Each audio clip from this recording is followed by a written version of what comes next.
అనగనగా ఒక ఊర్లో సీతమ్మ, ఆమె కోడలు రమణ ఉండేవాళ్ళు. సీతమ్మకి రమణ ఎప్పుడు పడేది కాదు. తన కోడల్ని ఎప్పుడూ తిడుతూనే ఉండేది. తన ఒకగానొక కొడుక్కి ఇలాంటి బద్ధకపు కోడల్ని ఇచ్చానని ఎప్పుడూ బాధపడుతూ ఉండేది.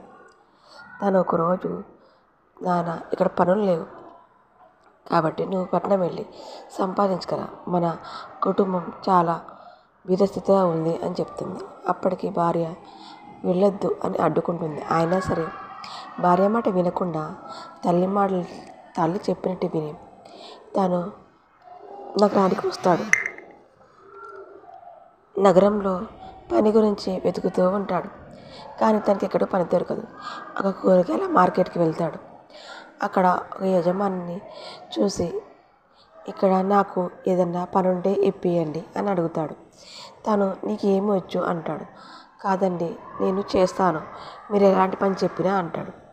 అయితే ఆ యజమాని అదిగో వెళ్ళి ఆ కూరగాయల పక్కన కూర్చుని కూరగాయలు అమ్ము అని చెప్పేసి అక్కడి నుంచి ఆ యజమాని వెళ్ళిపోతాడు. అప్పుడు అతను అక్కడ ఆ కూరగాయల పక్కన కూర్చుని కూరగాయలని నిమిషంలో అమ్మేస్తాడు. అమ్మేసి అబ్బా నాకు పని దొరికింది అని అనుకుంటాడు. ఇలా కొన్ని రోజులు గడిచిపోతుంది. డబ్బు మంచిగా సంపాదిస్తాడు. సంపాదించిన డబ్బుతో తను ఊరికి వెళ్ళి వాళ్ళ అమ్మ చేతిలో పెడతాడు.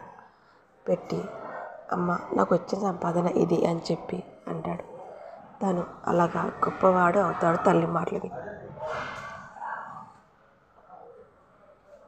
ఫ్రెండ్స్, ఈ కథను మీకు నచ్చితే లైక్ చేయండి, సబ్స్క్రైబ్ చేసుకోండి ఫ్రెండ్స్.